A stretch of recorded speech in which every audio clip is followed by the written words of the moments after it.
आमचं कुटुंब देखील म्हणजे माझं सासर माहेर दोन्ही पैलवान म्हणजे ह्याच्यामधून येतं की एका पैलवानाची पोरगी आहे मी.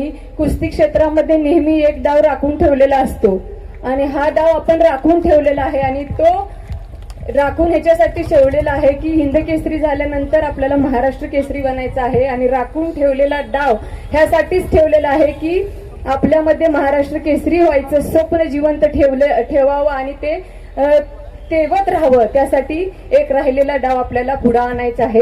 मी तुम्हाला आभारभर शुभेच्छा देते. तुमच्या आई वडिलांच्या मनापासून कौतुक करते आणि उपस्थित सर्वच मान्यवरांचं देखील कौतुक करते की आपण या पोराच्या पाठीमागे आशीर्वादाचा हात ठेवूया आणि यांना पुढे येण्यासाठी आपल्या माध्यमातून जे काही सहकार्य लागेल ते करूया एवढं बोलते आणि मला इथं बोलवलं, सन्मानित केलं त्याबद्दल आपल्या सर्वांचं मनापासून आभार व्यक्त करते. काळुंगे सरांचे देखील मी मनापासून आभार व्यक्त करते आणि थांबते.